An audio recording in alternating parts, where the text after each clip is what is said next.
Hi, everyone. I'm Rhonda Ellis. And I'm Melissa Sutton. And this is Cultivating a Home, the podcast. This is a place where we will talk about what really matters: growing in our walk with Christ, building strong marriages, raising our children with intention, and creating peaceful, life-giving homes centered on Him. We'll share practical encouragement, real-life stories, and biblical truth to help you cultivate a heart and home that reflects Jesus. New episodes are every Thursday, so let's step into today's conversation together.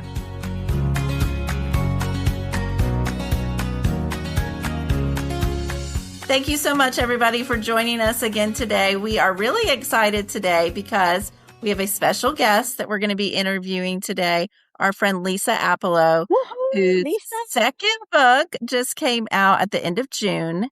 And Lisa, we are so happy to have you today. Thank you for joining us. Ooh, I am so excited to be with y'all. Y'all are friends in real life, and I love seeing what you're doing on this podcast, and I'm honored to be with you. Well, we are certainly glad that you're here. Lisa, we've been friends a long time, several decades, and I've watched your family, and I've watched you parent, and you are a person that I admire greatly. And today we're talking about how your life suddenly changed in an instant. Could you tell us about that? Yes. So it was Father's Day weekend, which is crazy that these dates just come when they come. You know, life can just, we don't get a warning. We don't get a sign, or most often we don't. It just kind of careens into our very normal life. And that's what happened to me. I was married to my high school sweetheart. We had met in 7th grade. He was just another boy across the room at that point. But by high school, we were dating. And he was my first boyfriend, and really my only boyfriend, because we ended up getting married in college. So by this Father's Day weekend, we had 7 kids. He wanted 2, and I made a deal with him to get to 3. And then a whole nother thing, God ended up giving us 7. And so I was very happy. I was like the hub of the wheel in the home, and life was not perfect. I would not paint our life as perfect. We had certainly been through tests and struggles, but we were in a good place. And I woke up that Friday morning, it was still dark out, to his funny breathing on the pillow next to mine, and not even awake enough to perceive what was happening, but I just instinctively reached my hand out and said, "It's just a nightmare, hun." And I thought my nudging him would cause him to kind of turn over and we would wake up to his alarm in a few hours, but he didn't turn over. And as I woke up, this all happened within seconds, but as I woke up, I flipped on the overhead light and could see immediately that something was very wrong. And so we did all the things. We called 911. I started CPR. They were there. I didn't even get through 2 full rounds. That's how quickly they were there, because they're right outside of our neighborhood. And they took him by ambulance, and I followed, and never would have imagined that they would take me into that room you never want to go in, and the consultation room. And a ER doctor told me that they had worked on Dan and they had not been able to revive him. And so yeah, these were things that happened to other people, I felt like. And here it was, no signs, no symptoms, went to bed in one life and woke up in another. Wow. And so in that time afterwards, you have 7 kids, as you've mentioned. So you're dealing with your own grief, but talk about your kids and what did that look like with walking your kids through that? I was so grief naive, Melissa. I think most of us are grief naive. We just, until we've walked through a hard loss or a deep loss, we just don't know what it's going to expect. And our culture does not do a good job of preparing us. And in fact, there are myths in culture that I found were not true. And so I was learning alongside my kids, what would grief look like? And I did know this: when the house quieted, everybody went back to their lives. And we were, that first morning, I think after the service, we were all sitting around the living room, and I said, we're going to have a lot of grace with each other. And the only thing I knew was that we would all grieve differently, that it would look different for my 4-year-old little girl and 6-year-old little boy, my tween boys and teen boys and 17-year-old daughter and 19-year-old college boy who really did a lot of it on his own off at school. And, I was learning how to single parent. I mean, I had launched that first one into college, and I thought, okay, I just have to do this 6 more times. And here I was, like in this spot trying to learn how to parent all over again. I think the things that I did right were, one, just kept an open conversation, asking questions like, how are you feeling? Our kids are not going to ever respond to that, right? But in grief as well. And so starting the conversation, keeping that conversation open for years was huge. Trying to keep some semblance of routine. Now, I'm not like a rigid person, but every family has a routine, and keeping as much as that as possible with that grace was huge, because that's security for a child, right? And then here's the kicker for a parent. You see your child hurting and you want to fix it, and you realize you can't. You cannot fix their broken heart. And so all you can do is walk with them in it. And that's what God's role is, to fix our role. That's what any of us need, is just somebody to walk with us in our grief. That's really good. You said that you knew not to make any abrupt changes during the first year. Can you talk to us about what that was? I think that's important because there's so much already changing in grief. I mean, the changes are not just the loss of a person, but the loss of your rhythms and your routines, and your friendships can change, their work and the relationships you had there. So for me, it was important just to keep as much the same as possible. I also knew I was not in the best position to make decisions. And there's a fog that immediately descends on grief. You'll hear this. It's just common to everybody who goes through any kind of loss. And I think that keeps us, on the one hand, it's a soft landing because we, have this fog of grief, but that fog can keep us from having clarity and really thinking clearly through things. So for me, it was important not to make any changes that first year, just so that I was not going to make something that I regretted later. Okay. And also, you were homeschooling at the time. What kind of decision did you make about that, or financially entering the job force? Yeah. Financially, we were a single income family, and that income was now gone. And so I had some real fear that I had to grapple with. And God very quickly gave me a verse that said that He would supply all of our needs. And so I just had to rely on that. As far as homeschooling, I did wonder how long I would be able to do that. Would I have the capability to do that financially? Would I be able to stay home? Would I have the bandwidth to do that as a single mom? But that first year, it was a gift because we were all home together and we had time to grieve. And instead of my kids not just making a change, but being in a classroom where nobody understood their grief, or they were suddenly triggered and had to deal with it, on a campus or in a school setting, we were home. And I feel like it was such a gift that year that I intentionally read books with them. We intentionally did things together to walk through that grief. That's so good. So helpful. Lisa, when I think about the verse, as the deer pants for water, so your soul thirsts for God. But when I think of that scripture, you always come to mind. I know when Dan died, your life was, at that point, was before and after. And the after that I watched you walk through was longing for God. And you shared with me a couple stories. One is, you said that you weren't going to make any changes during the first year, that you were going to be consistent. And I found that very interesting because you said that early on, and I thought that was such wisdom. So I wanted you to talk about that. But before that, I would love for you to share what that longing of the Lord looked like for you and how that practically played out in your everyday life, because I think this is so helpful and it shows the yearning of your heart. Yeah. I needed God more than I needed my daily bread.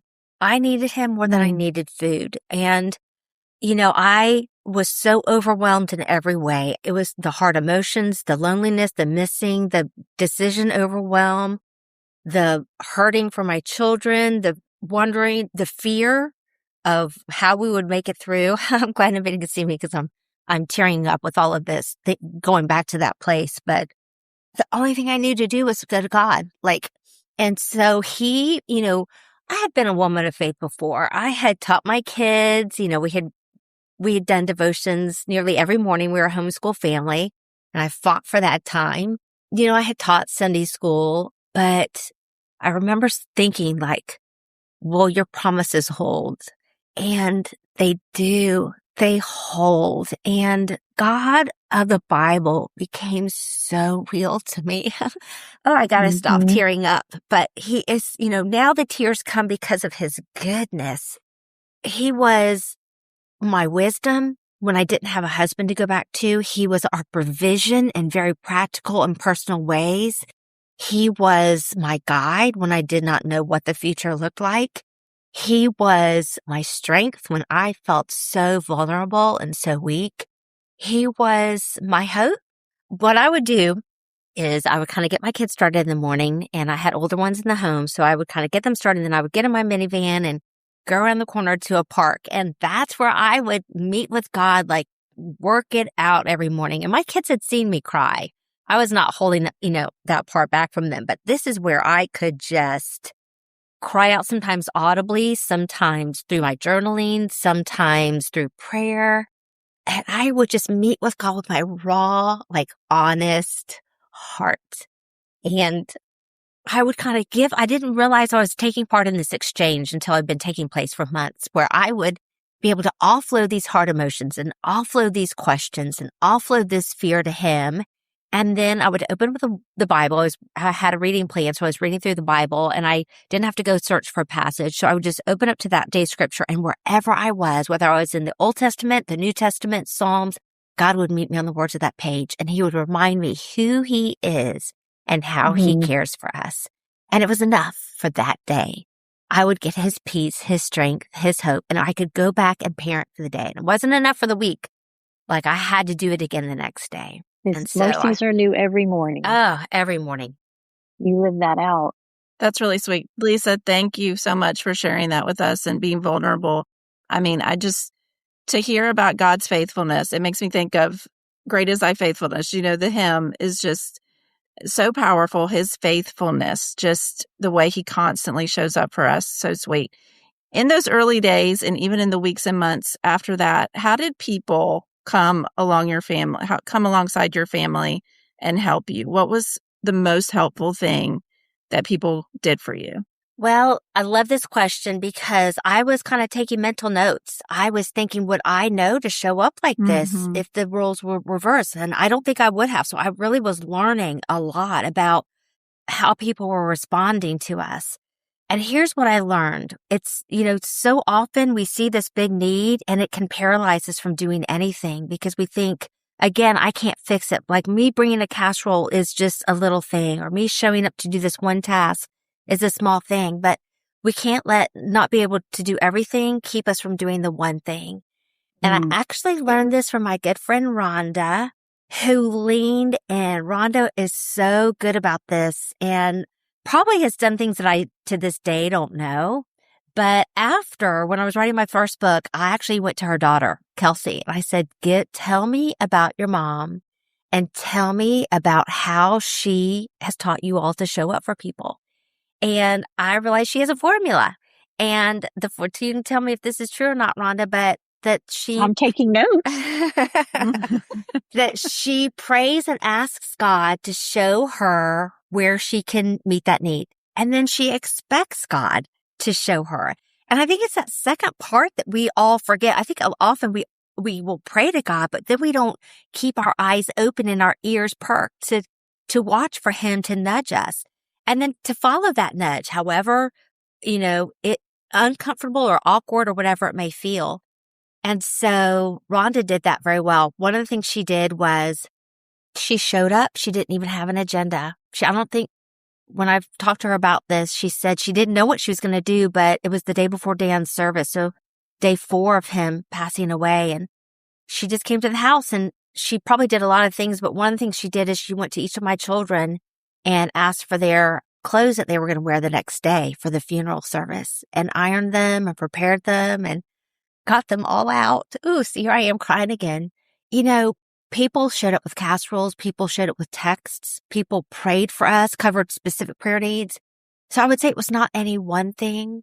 It was like all these things that felt like personal love notes that God was caring for us and would continue to care for us. Lisa, I remember getting that phone call from a friend of ours telling us what had happened and just saying right away, Lord, should I go there? Should I not? At that time, we weren't great friends. We knew of each other and ran in similar circles. Yeah. But Lord, show me if we should go. And I grabbed one of my kids who ended up being your son's roommate in college. But at that time, they were in high school.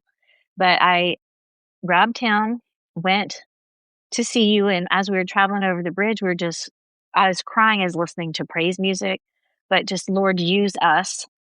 And we got to your house and we did operate like that. Like, I don't know what to do, Lord, but show us what to do behind the scenes, show us how to be a blessing. And I wanted him to see that. And so we got there and it was the most amazing thing. Like you were saying, there were so many people there using different gifts.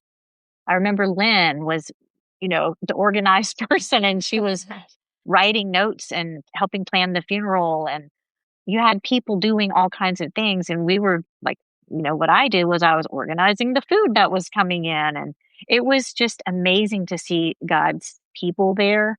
And that random idea of iron her clothes came. I did not go there to do that, but that was God just giving a random idea.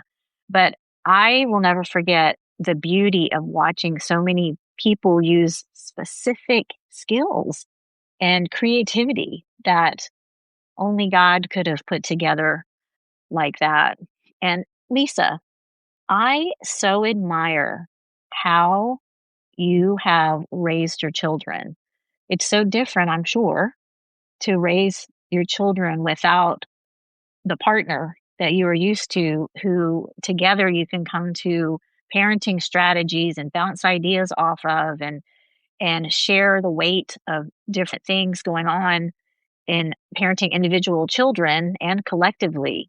I've watched you do this as a single mom so beautifully. Could you give us some tips on how you took into account the individual personality types of each child? You mentioned earlier that you wanted to allow them to grieve.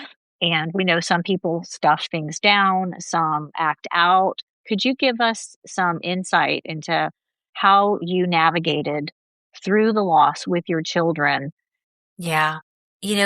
One thing I did some things well, and I had one place where I had to learn. I think I was really fearful that they would act out. And I'd heard some stories, and those kind of played in my mind. And I wondered how I was going to raise these boys. I have 5 boys and 2 girls. How I was going to raise these boys without their 6'3" dad all the way to adulthood.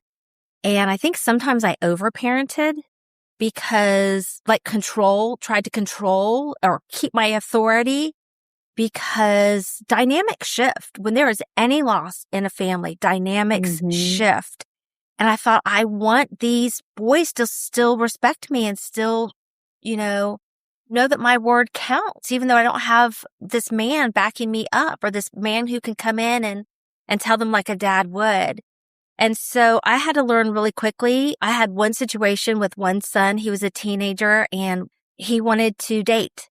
And we had talked to our kids about waiting until after high school. Just like pursue your relationship with the Lord and pursue all the things that he's doing to you. And like, it's very expensive and timely to date. And he was so close to graduation. And he came to me and I was like, if I bend on this, all the other kids are watching and I'm going to lose all my authority in the house.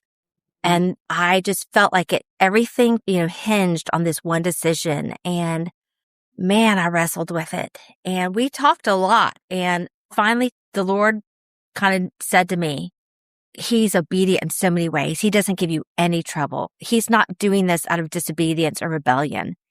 And also, he claims to have a relationship with me. I could see fruit of his relationship with the Lord. Let God parent him. So I thought, wow. So I did. I said, this is not the way I would have liked it, but I'm not going to prevent you. And you have a relationship with the Lord. And if the Lord wants to tell you different, he can. So that was just such a big, he was a teen. He was about to graduate. You don't do that with a 6-year-old. That was a big step in letting go and trusting God.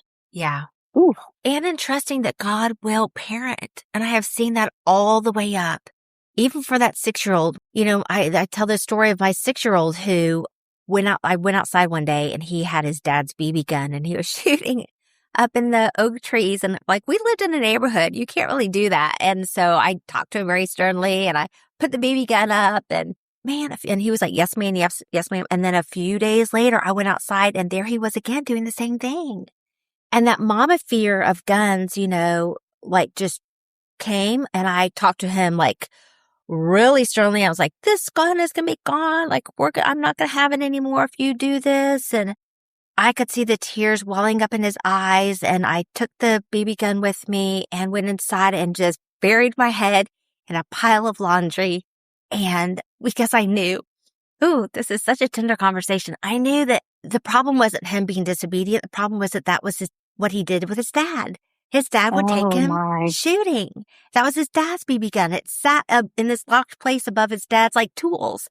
And he was just missing his dad. And I couldn't be his dad. Like, even if I took him out shooting, I would be his mom taking him out. So just cried over that gap that I couldn't fill.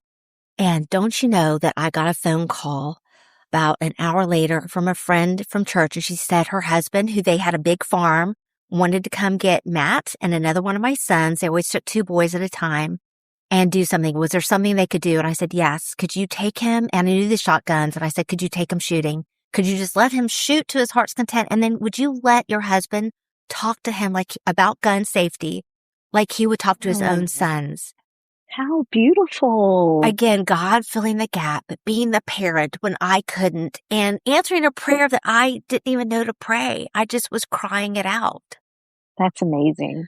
The power of prayer in both situations, like with Rhonda saying that she prayed, when she found out about Dan, she immediately just began to pray and God giving her specific answers to her prayer. And then for you to pray, like with your son dating, this is not what I would want, Lord, but change my heart, change my mind. And he did. And so the power of prayer is powerful.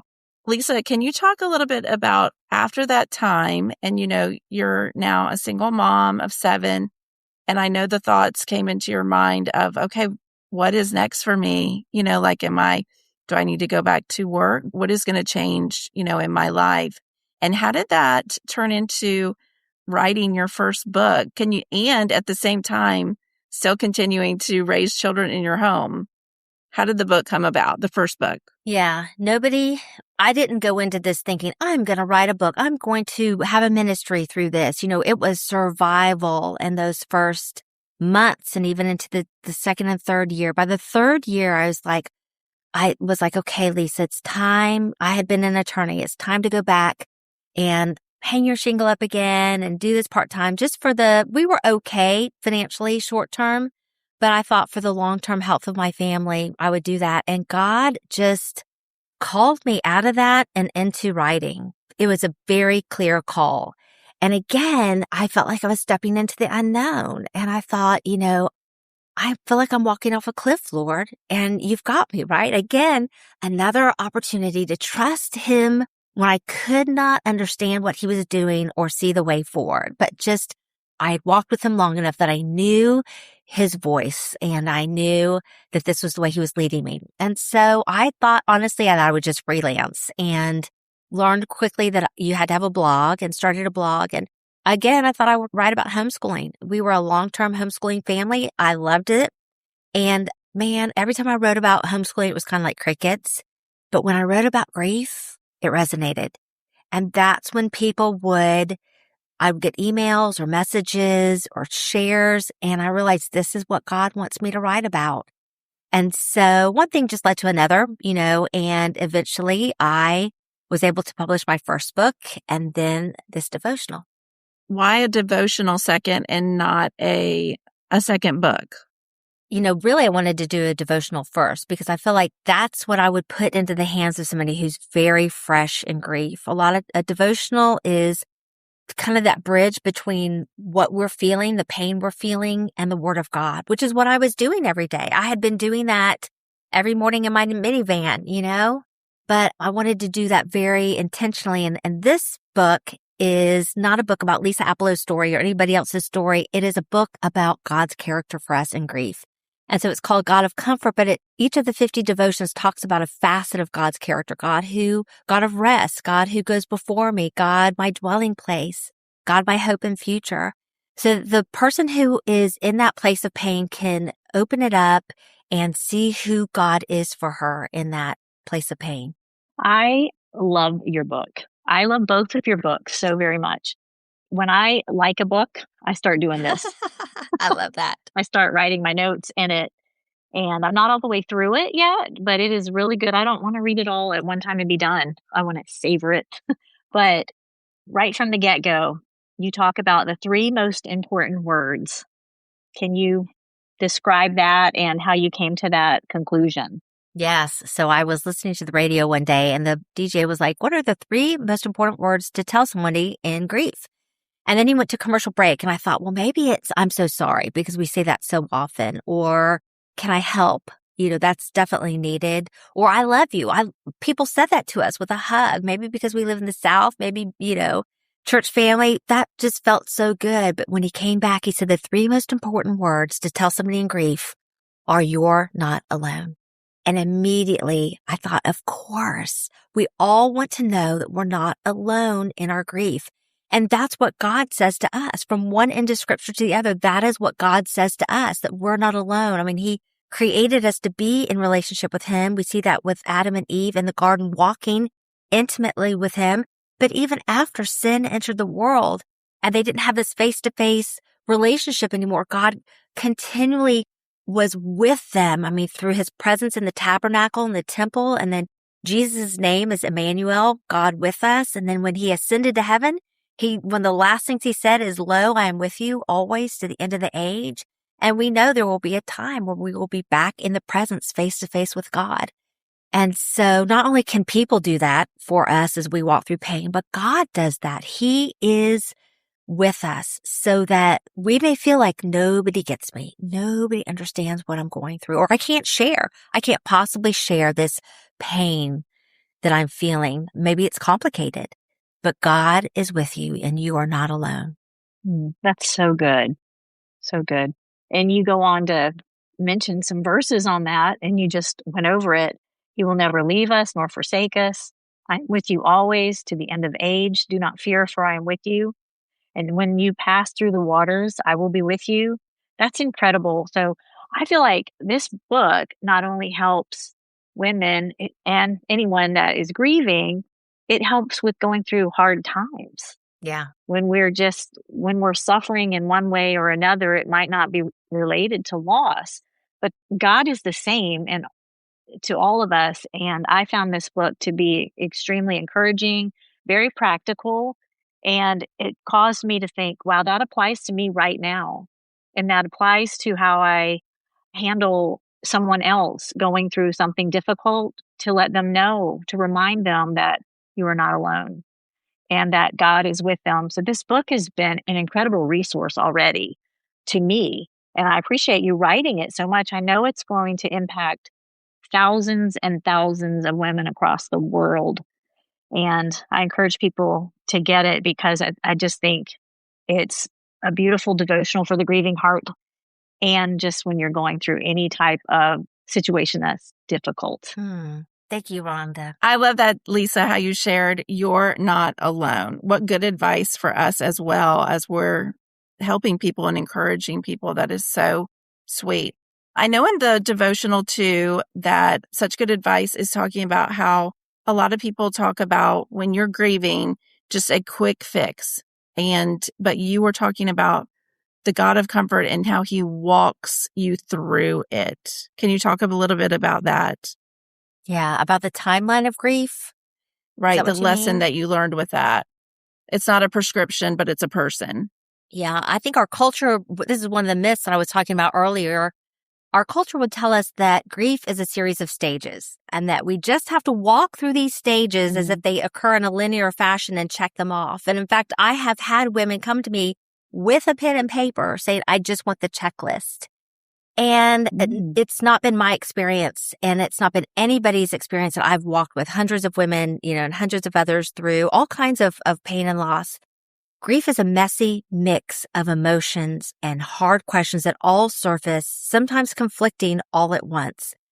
And you don't just pass through them once, you cycle through them again and again as you're processing this very huge change that has happened in your life. It takes our mind and our heart so long to grapple with the change that comes in grief and in loss.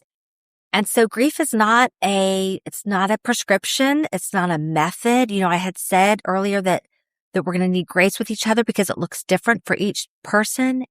And so grace is a person. It is the God of comfort who is with you. And I think that gives us permission to not have to do it right, or am I doing it wrong, or should I still be feeling like this? If we know that God is the way through grief and that he will walk with us through grief, then we can be sure that even if we're cycling back through this same pain point for the 25th time now, that's part of the process. And he is moving us forward. Lisa, what are some things that you dealt with right away after Dan's passing that those listening may not know that a widow is left having to navigate? And in that, maybe also we can learn from your experience ways that we can come alongside. That's a great question. There are several things that come to mind. And one is the paperwork. There is so much paperwork, so many tasks to be done. It's almost like a full-time job. And so some people are going to be more comfortable with that than others. It may depend on the age of the widow. I want to interject something here. It's talking about widows specifically. I always assumed that a widow was an elderly old lady. That's what I pictured even in the Bible. But do you know the average age of the widow in the United States is 59 and a half? No, I didn't know that. That's astounding, isn't it? Wow. And so there are many younger widows who are navigating this. So the paperwork, having an attorney who could answer my questions, a CPA who could answer my questions, somebody who could talk to me through about Social Security, just all of these things were so helpful. So if somebody has the gift of administration, don't think, well, I don't feel that pain. I'm not touchy-feely. You are so needed. I would say the biggest thing I hear from, this is specifically widows, but I know this is for other people who are grieving as well. There's such a loneliness because the person that you would have gone to with all of this is this very person who's not there. The person that you call and you say, hey, I'm here, or hey, something funny happened today, or hey, remember that thing, your whole shared experience in life up to this point, that person is gone. And so most widows say they miss their person, the one that cared that they got home safely. One of the ways you can lean into that is you can't play that role, but you could set once a week, call that person and say, hi, tell me what's going on. Tell me what's, have some ways that she can just kind of download to you and talk and have that, take that loneliness away. Do you recall a particular person or persons who asked you that in a way that worked? What I'm saying is, we can say, let me know if I can help versus I'm going to go to Outback. What's your order?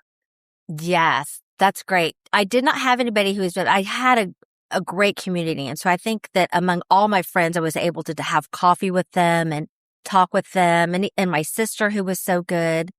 But I have heard this from other friends. I have a very good friend, Beth, who had a friend who called her once a week. And I think if you were calling, you would just say, hi, I'm checking in with you. What's been going on today? You don't even have to say how you're doing, what's been going on today. Just let her start there and then unpack, what's going on and then follow up. Lisa, what does life look like for you today? I know your kids are just grown, honestly, and you have grandkids now. Tell us a little bit about that. Yeah. I think so often for anybody right now who's listening to this, who may be walking through a life-changing circumstance or a loss, it's easy to think that you'll never smile again, that life, you'll never feel that just joy that bubbles up, that all that good was behind you. And now you're just going to walk out this second best. You're going to make the most of the life you have. And this is going to be true if you have a chronic illness or anything. And I would say that's a lie from the enemy, because God's goodness does not start and stop. He is not more good in one season than another season. He's not more good for one person than another. He cannot change. And so that goodness is there. Even when life feels bad, God's goodness is for us. And so that was a huge eye-opener to me, to realize that God doesn't give us second best. That while I didn't see this chapter coming, that God did. And as such, it had as much joy and good and abundance as all the years before. And it didn't tie everything up with a tidy bow, but it helped me realign to that truth, that if I would do this hard work of processing grief, I would feel good again. And I can say where I am. Life is not perfect. Again, life is never perfect. There are still challenges always. We will always withstand. There's never a Christmas or Thanksgiving or a milestone in our family where we do not miss him being there. And also, there is so much good. So life looks like, 5 of my kids are married. 2 are still at home in process of launching. And I am a nanny to 16 with 1 on the way. So life is so full. Crazy. That is amazing. I love that. Wow. That's amazing. Love it. And are there more books in your future? Or I know you're speaking. Talk a little bit about that. Yes, I do speak at retreats or women's events. And I do have at least 1 more. We'll see what else the Lord has. I need to meet with him and just kind of do a little personal retreat. But I do have one. I have a children's book that I would love to see out that would, I think, be was the resource that I would have liked to have had for my children. Absolutely. I'm looking forward to that. That's going to be a great resource. Tell us a little bit about your ministry. So I am a writer and a speaker. I help lead a local ministry for widows called Never Alone Widows, and I serve nationally with that group as one of the leaders.